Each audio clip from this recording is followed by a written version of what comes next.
এখন যে সত্য ঘটনাটা শোনাবো সেটা সৌদি আরবের একটা ঘটনা। কিন্তু ঘটনার শুরুটা হয়েছিল ইন্ডিয়ার মহারাষ্ট্রের মুম্বাই শহরে। মুম্বাইয়ের দাদর এলাকায় একটা ফ্যামিলি থাকতো। সেই ফ্যামিলির বড় ছেলের নাম জাভেদ আলী খান। জাভেদের জন্য একটা পাত্রী দেখা হচ্ছিল। জাভেদ কিন্তু সৌদি আরবের জেদ্দা শহরে ইঞ্জিনিয়ারের কাজ করত। তার জন্য পাত্রী খোঁজ করা হয়, পাত্রী পাওয়া যায় মুম্বাইয়ের কোলাবা অঞ্চলের একটা মেয়ে। মেয়েটার নাম ছিল সানা। সানার সাথে জাভেদের বিয়ে হয়ে যায়।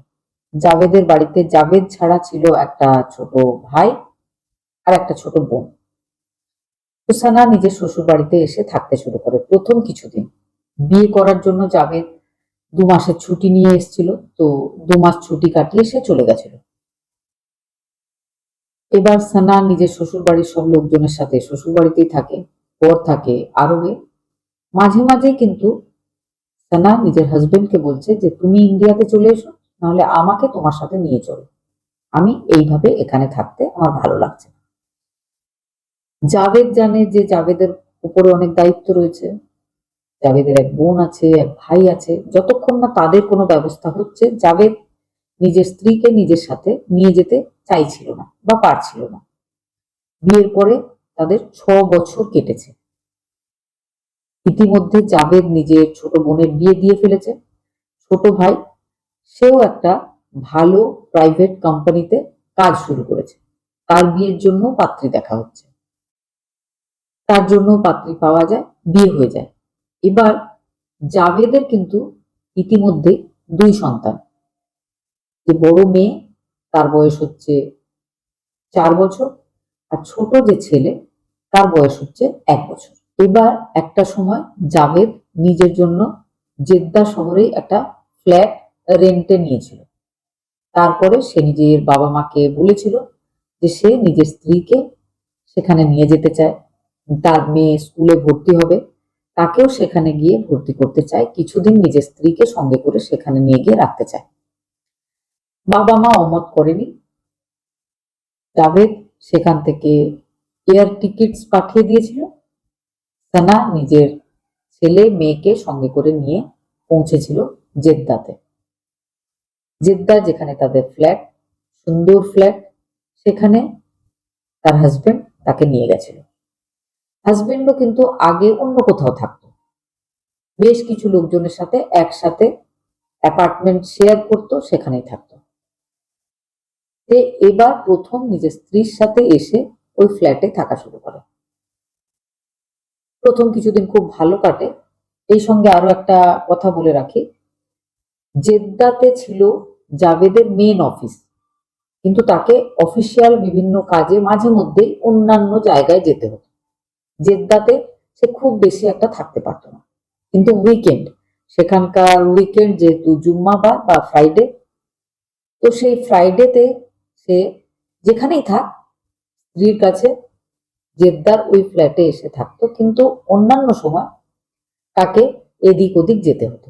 তাবুক নামের একটা এরিয়া, সেখানে সে বেশিরভাগ যেত। তো স্ত্রী আছে, অ্যাপার্টমেন্ট একদম সুরক্ষিত, স্ত্রী বাচ্চাদের নিয়ে থাকতো। আর জাভেদ কিন্তু থাকতো না, সে থাকতো তাবুকে। তাবুক থেকে সে জেদ্দাতে আসতো মাঝে মধ্যে, এলে কিন্তু আবার 2-3 দিন থাকতো। যাওয়ার পরে 1 মাস মতো একদম ঠিকঠাক খুব ভালো কেটেছে। হঠাৎ করে একদিন, সেদিনও কিন্তু জাভেদ ফ্ল্যাটে নেই, সে নিজের কাজের জায়গায় তাবুকে রয়েছে। সানা ঘুমাচ্ছে, 2 পাশে 2 সন্তান। সানা গভীর ঘুমে আচ্ছন্ন। হঠাৎ করে যেন তার মনে হয় যে কেউ তাকে ঠেলে তুলে দিয়েছে। সে যেই তাকায়, তার যে ফ্ল্যাটটা, ফ্ল্যাটের দরজাতে তার 2খানা জামা, দরজার পেছনে যে ক্লিপ টাঙানো থাকে তাতে জামা কাপড় টাঙাই অনেকের ব্যবস্থা থাকে, তো সেই রকম সানার বেডরুমে ছিল। সানার 2টো জামা সেখানে টাঙানো আছে। এই যে সানার ঘুমটা ভেঙেছে, সানা এবার দরজার দিকে তাকিয়েছে। তো হঠাৎ সানা বুঝতে পারে যে সানার জামা দুটো, বোরখা যেটা লম্বা পুরো গাউনের মতো একটা টাঙানো ছিল দুটো, সেটা নড়ছে, দুটো একই ভাবে নড়ছে। সানার একটু অদ্ভুত লাগে, কারণ পরে হাওয়া আসার মতো কোনো ব্যাপার নেই, সব বন্ধ, এসি অন আছে, ফ্যান থেকে অনেকটা দূরে সেই দরজাটা। সেই যে জামাটা যেন একইভাবে নড়াচড়া করছে। তারপরে সানা যখন ঠিক তার পাশের দেওয়ালটাতে তাকায়, তখন মনে হচ্ছে যে টিকটিকি যেমন দেওয়ালে হাঁটে, ঠিক তেমন ভাবে যেন তার জামা পরেই দুজন মানুষ ওই দেওয়ালে বসে রয়েছে। খুব ভয় লেগে যায়। সে ওঠার মতো বা চিৎকার করার মতো অবস্থায় ছিল না, সে জোরে চোখ বন্ধ করে সেখানেই পড়ে থাকে। কিছু পরে আবার সে আস্তে আস্তে চোখ খুলে যখন তাকায়, তখন তার মনে হয় যে দুজন ওই দেওয়ালে বসেছিল তারাই যেন তার খাটের পাশে এসে দাঁড়িয়ে আছে। এই ব্যাপারটা দেখা মাত্র সে চিৎকার করার মতো অবস্থায় তো ছিলই না, তার যেন কি একটা হয়ে যায়, সে যেন অজ্ঞান হয়ে যায়। তারপরে যখন আবার তার ঘুম ভেঙেছিল, তখন দেখছে বেশ অনেকখানি সকাল হয়ে গেছে। এবার তার মনে হয় যে তাহলে কি রাত্রেবেলা এসে স্বপ্ন দেখছিল? তার জামা কাপড় যেগুলো যেখানে টাঙানো ছিল সেখানে সেই একইভাবে টাঙানো আছে। তারপরে কিন্তু সারাদিন সে ভাবছে যেগুলো সে দেখেছিল সেটা কি স্বপ্ন ছিল নাকি সত্যি ছিল, সে কিছুই বুঝতে পারছে না। শেষ পর্যন্ত সে নিজের মনটাকে এটাই বোঝায় যে সে তার মানে স্বপ্ন দেখছিল। এবার নেক্সট ডে রাত্রিবেলা হয়, আবার সবাই ঘুমায়, কোনো অসুবিধা হয়নি। ওই ঘটনার পর একটা ঘটনা ঘটতে থাকে বারবার, সেটা হচ্ছে সানা মাঝে মধ্যেই 2 দিন 4 দিন ছাড়া ছাড়া ওই স্বপ্নটা, একই রকম স্বপ্ন একইভাবে রিপিট হতে থাকে। সেই দেওয়ালের উপর কেউ বসে রয়েছে, সেই তার কাছে এসে দুজন তার জামা পরেই দাঁড়িয়ে আছে, এগুলো সে দেখতে থাকে। সে প্রচন্ড ভয় পেয়ে যায়। শুধু ভয় পায় না, সে তারপর থেকে ঘুমাতে পারছে না। রাত্রে সে জেগে কাটাচ্ছে। দিনের বেলায় ঘুমোচ্ছে, কিন্তু রাত্রেবেলায় ভয়ে সে জেগে থাকছে। ওই স্বপ্নটাকে সে ভয় পাচ্ছে। বারবার একই স্বপ্ন সে কেন দেখছে। সে কিন্তু নিজের হাজবেন্ডকেও জানায়। হাজবেন্ড তেমন সিরিয়াসলি নেয় না, কারণ সে অন্য জায়গায় আছে, কাজে ব্যস্ত আছে। হাজবেন্ড উইকেন্ডে যখন আসে, তখন কিন্তু কোনো ঘটনা ঘটছে না, তখন একদম সব ঠিকঠাক। হাজবেন্ডকে সে বোঝাতে চাইলে, দেখাতে চাইলেও সে কোনো রকম কিচ্ছু দেখাতে পারছে না, প্রমাণ তো দিতেই পারছে না। যে ঘটনাটা বলছি সেটা 2017 সালের ঘটনা। সানা কিন্তু মাঝে মধ্যে সোশ্যাল মিডিয়াতে, ফেসবুকে বিশেষ করে কিছু না কিছু ফটো পোস্ট করে, নিজের বাচ্চাদের, কোথাও যদি হাজবেন্ডের সাথে ঘুরতে যায় সেখানকার। সে মাঝে মধ্যে নানা রকম খাবার দাবার আইটেম রান্না করে সেগুলো ফটো পোস্ট করতে শুরু করে। সানার যে বন্ধু বান্ধব, তারা সবাই অবাক হচ্ছিল। সানা রান্না করতে একদম পছন্দ করে না, শুধু তাই নয়, সানার রান্না খুব খারাপ, একদম টেস্টি রান্না সে এই পর্যন্ত করতে পারেনি। বন্ধু বান্ধবরা এটাই বুঝতে পারে যে সানা খুব ভালো রান্না করতে শিখেছে, কোথাও থেকে হয়তো ক্লাস করেছে, কারণ সানা খুব সুন্দর সুন্দর একদম সাজানো গোছানো কেক তৈরি করছিল, যেগুলো হয়তো ভালো ভালো দোকানে আমরা দেখতে পাই। সেগুলো হঠাৎ না শিখেই সানা তৈরি করছে। তারপরে সানার হাজবেন্ডও লক্ষ্য করে যে সানা প্রত্যেক দিন কিছু না কিছু মিষ্টি জিনিস রান্না করছে। রোজ সানা একা দুটো ছোট ছোট বাচ্চাকে নিয়ে থাকে, কে খাচ্ছে কিভাবে শেষ হচ্ছে তার কোনো ব্যাপার নেই, এই ব্যাপারটা কেউ জানেও না, কিন্তু সানা রান্না করছে, যেখানে সানা মিষ্টি জিনিস পছন্দই করে না। সানা রান্না করছে, সেটা শেষও হচ্ছে। সানা কেক বানাচ্ছে, পেস্ট্রি বানাচ্ছে, আর এমন বানাচ্ছে দেখে মনে হচ্ছে যে কোথাও থেকে অর্ডার দিয়ে যেন কিনে আনা হয়েছে। না শিখে ওই ধরনের রান্না বান্না করা সম্ভব নয়। আর তখন ইউটিউব দেখে যে সানা রান্না করছে, এমনটাও নয়। এইভাবে কিন্তু একটা সময় কাটছে। সানা সব সময় যেন রান্নায় ব্যস্ত, সব সময় কিচেনে আছে, কিচেনে সে রান্না করছে, মিষ্টি জিনিস রান্না করছে। এবার সানার এক প্রতিবেশী, সেও কিন্তু ইন্ডিয়া থেকে, ইন্ডিয়ার গুজরাট শহর থেকে। সানার ফ্যামিলির সাথে সানার ওই প্রতিবেশীর ফ্যামিলির একটু ভালো সদ্ভাব হয়, পরস্পর পরস্পরের বাড়িতে যাওয়া আসা, কিছু রান্না করে নেওয়া দেওয়া, এগুলো শুরু হয়। সানার 2 বাচ্চা, আর তারও একটা ছেলে রয়েছে সানার মেয়ের বয়সী। এবার সব বাচ্চারা একসাথে খেলাধুলা করে। একদিন সানার বাড়িতে, সানার সামনে বাড়ির সেই মহিলা, নাম ছিল রিয়া, সে এসেছিল। সে এসে সানার সাথে গল্প করছে বসে। হঠাৎ করে কিচেনের দরজাটা খুব জোরে জোরে একবার খুলতে থাকে, একবার বন্ধ হতে থাকে। অন্যান্য দরজা কিন্তু একদম একই রকম ভাবে ঠিকঠাক আছে। দেখে মনে হচ্ছে খুব জোর হাওয়া হলে যেমন হয় তেমন হচ্ছে, কিন্তু বারবার হচ্ছে। সেটাকে আটকে রেখে দিলেও আবারও কিন্তু একই রকম ভাবে দরজাটা জোরে জোরে আওয়াজ করছে। আর এই যে ঘটনাটা, এটা কিন্তু সানার প্রতিবেশিনী রিয়ার সামনেই ঘটছে। রিয়ারও অবাক লাগে। রিয়াকে এবার সানা ব্যাপারটা বলে। যেহেতু রিয়া সন্ধ্যেবেলায় সানার বাড়িতে বেড়াতে গিয়ে ওই ঘটনা দেখেছিল, রিয়াও ভয় পেয়ে গেছিল। রিয়া সানাকে বলে যে আজকে তোমাদেরকে নিজের ঘরে ঘুমানোর দরকার নেই, যখন রোজ এরকম প্রবলেম হচ্ছে বলছো, তোমরা আমার বাড়িতে চলো, আমার বাড়িতে আজকে তোমরা ঘুমানো। সানারও মনে হয় যে হ্যাঁ তাই করা উচিত, কারণ সানা নিজের বাড়িতে থাকতে একদম ভালো লাগছিল। সানা নিজের 2 বাচ্চাকে নিয়ে তাদের বাড়িতে গিয়ে রাত কাটায়। কিন্তু লোকের বাড়িতে গিয়ে গিয়ে তো আর রোজ রাত কাটানো সম্ভব নয়। সে ফোন কলে মাঝে মধ্যে হাজবেন্ডকে বলে, কিন্তু হাজবেন্ড এই ধরনের যে ভৌতিক ব্যাপার স্যাপার সেগুলোর উপরে বিন্দু মাত্র বিশ্বাস করেন না, যার জন্য তিনি হাসিতেই উড়িয়ে দিয়েছিলেন কথাগুলো।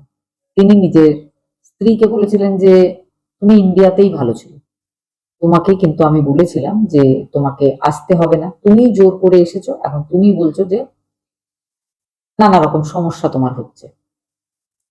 এবার সানা দেখে অনেক জোর করে আমি হাজবেন্ডের সাথে এসেছি, শ্বশুর বাড়ির লোকজনের তো ইচ্ছাই ছিল না সানাকে হাজবেন্ডের কাছে পাঠানোর। তাহলে নিজের সমস্যার কথা কাউকে বলা যাবে না, সে চুপচাপ কোনোভাবে ভয়ে ভয়ে দিন কাটাতে থাকে। এবার সানা একদিন রান্না বান্না করছে। গ্যাস ওভেনের যে ক্যাবিনেট আছে সেখানে সে নিজের ছেলেকে বসিয়ে রেখে কাজ করত। ছোট্ট বাচ্চাটাকে ওখানে বসালে, বাচ্চাটাকে কোনো একটা খেলার জিনিস দিলে সে খেলাধুলা করতো, আর সানা কাজ করতো। সে বাচ্চাটার বয়স তখন 2 বছর। বাচ্চাটা একটু বুঝদার হয়েছে, কথা বললে সে শোনে, বোঝে। তো সে খেলছে, সানা নিজের রান্না করছে। সানার যেন মনে হয় কেউ তার ছোট বাচ্চাকে টেনে ধরে সেই ক্যাবিনেটের উপর থেকে নিচে ফেলে দিয়েছে। হঠাৎ করে ওইভাবেই বাচ্চাটা পড়ে গেছিল। ক্যাবিনেটে সে কোনার দিকে বসে বসে খেলছিল, হঠাৎ করে সে পড়ে যায় না, কারণ যেহেতু তাকে ক্যাবিনেটে বসিয়ে তার মা কাজ করছে, মা সবসময় নজর রাখে, খেয়াল রাখে যাতে বাচ্চা না পড়ে যায়। কিন্তু মা পাশেই দাঁড়িয়ে রয়েছে, এমন ভাবে বাচ্চাটা পড়ে গেছিল, দেখে মনে হয়েছিল কেউ যেন জোর করে টেনে বাচ্চাটাকে ফেলে দিয়েছে। সানার এটা মনে হয়। সানা আবারও নিজের মনকে বোঝায় যে হয়তো আমি ভুল মনে করছি, যেহেতু ওই ধরনের ব্যাপার স্যাপার গুলো ঘটছে সেই জন্য আমি ভুলভাল ভাবছি, এরকম হতে পারে না। সানা কিন্তু নিজের যে প্রতিবেশিনী তাকে প্রায় এই ঘটনাগুলো, সব গল্পগুলো বলতো। সানা নিজের হাজবেন্ডকে সবসময় বলতে থাকে যে অন্য কোনো ফ্ল্যাটে যাব। হাজবেন্ড বলে এই ফ্ল্যাটটা এত ভালো, এত ভালো লোকেশন, এখানে খুব ভালো, এখানেই থাকো। এক্ষুনি আমি এই শহরে থাকিও না, তো বাচ্চাটাকেও স্কুলে ভর্তি করেছি, কাছাকাছি স্কুল, কিভাবে আমি এত তাড়াতাড়ি আবার এখান থেকে অন্য কোথাও যাব। এদিকে সানার নিচের ফ্লোরে যারা থাকে তাদের বাড়িতে একটা অনুষ্ঠান ছিল। তারা সানাদেরকে, সানার সামনে বাড়ির যে প্রতিবেশী তাদেরকে সবাইকে নিজেদের বাড়িতে নিমন্ত্রণ করেছিল। সেই নিমন্ত্রণে সানার সাথে সানার হাজবেন্ড জাবেদও গেছিল। তারা সবাই মিলে গল্প করছে। তো যে বাড়িতে তারা নিমন্ত্রণ রক্ষা করতে গেছিল, তো সেই বাড়ির একজন মহিলা হঠাৎ করে সানাকে বলে যে একটা রিকোয়েস্ট করব, শুনবেন? আমি আপনার কিচেনের সারা রাত ধরে যে আপনি আওয়াজ করেন, যার জন্য আমরা ঘুমোতে পারি না। সারা রাত ধরে মনে হয় যে কিচেনে আপনি বাসন মাজছেন, কিছু একটা কাজ করছেন। কেন এরকম? আপনি দিনের বেলায় কাজ করে রাত্রেবেলায় ঘুমোলেই তো পারেন। আপনি কিচেনে এত বেশি কাজ করেন, এত আওয়াজ হয় রাত্রেবেলায় যে আমরা ঘুমোতে পারি না। কিছু মনে করবেন না, কিন্তু প্লিজ আপনি ওই আওয়াজ করাটা বন্ধ করুন, না হলে কিন্তু আমরা এবার অসুস্থ হয়ে যাব। সানা, সানার হাজবেন্ড, সানার প্রতিবেশীরা যে যার বাড়ি ফিরে আসে। সানার হাজবেন্ড এবার ভাবতে থাকে যে সত্যি তো, সানা তাকে মাঝে মধ্যেই কথাটা বলে যে সে অন্য ঘরে বসে আছে, আর তার মনে হয় যে তার কিচেনে কেউ বাসন ধুচ্ছে।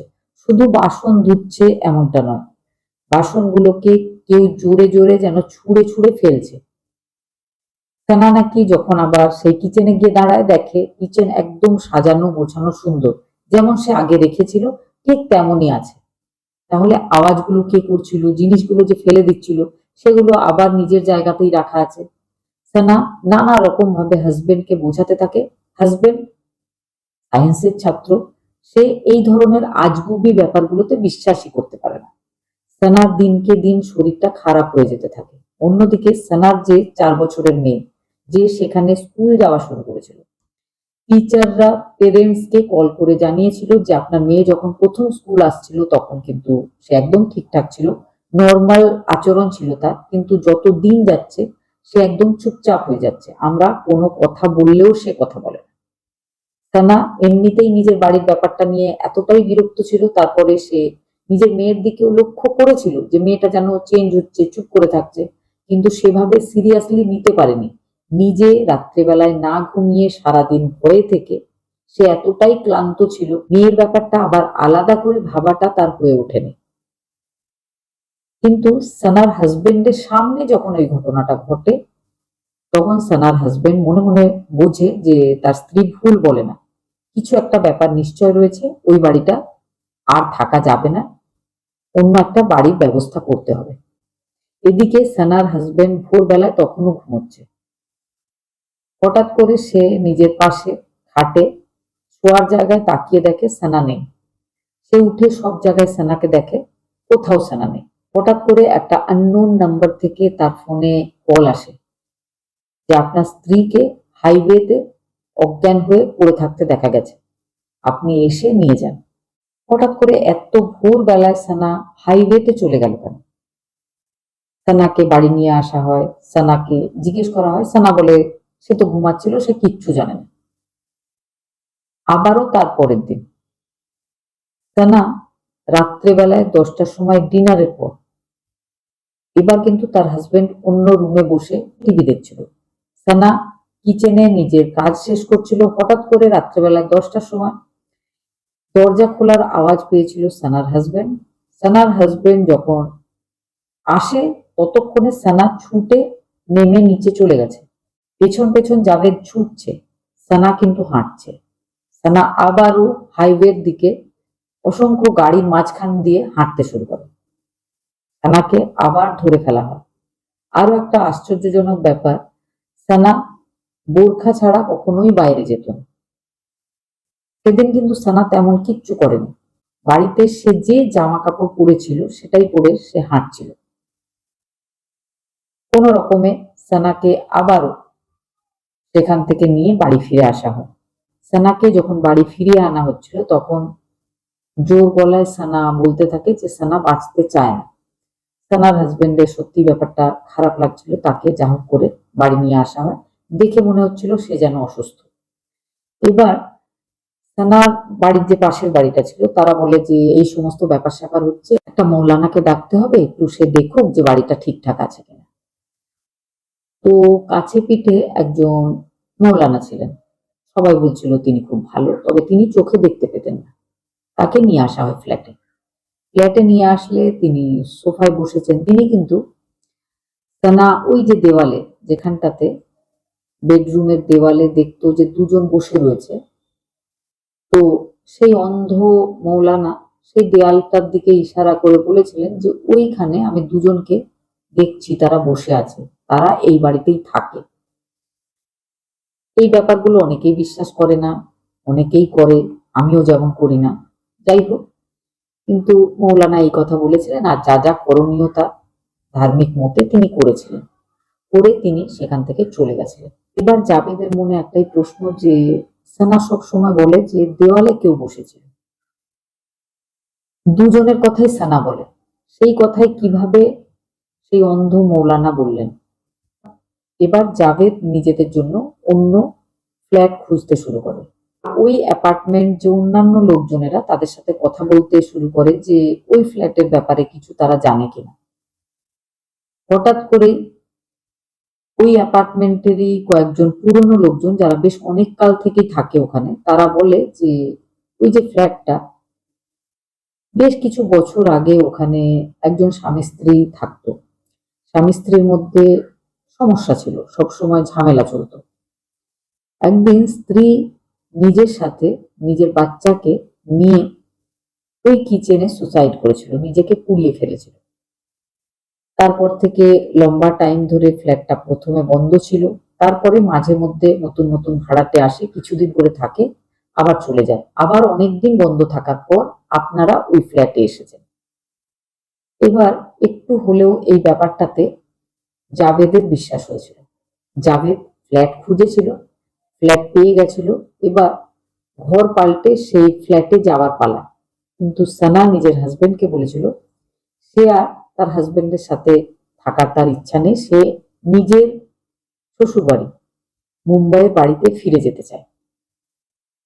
সানা কিন্তু ওখানে ওই 1 বছরও ঠিকঠাক ভাবে থাকতে পারেনি, সেখান থেকে সে ফিরে নিজের শ্বশুরবাড়িতে চলে এসেছিল। জাভেদ ওই ফ্ল্যাট ছেড়ে দিয়েছিল। জাভেদ কিন্তু তারপরে বেশ কিছু বছর ওখানেই চাকরি করেছিল, তবে সানা নিজের বাচ্চাদেরকে নিয়ে সুরক্ষিত নিজের শ্বশুরবাড়িতে মুম্বাইয়ের দাদরে ফিরে চলে এসেছিল। এই ঘটনাটা শোনার পরে কার কি মনে হয়েছে? এই ঘটনাগুলোর উপরে বিশ্বাস হয়েছে নাকি বানানো কোনো ঘটনা বলে মনে হয়েছে?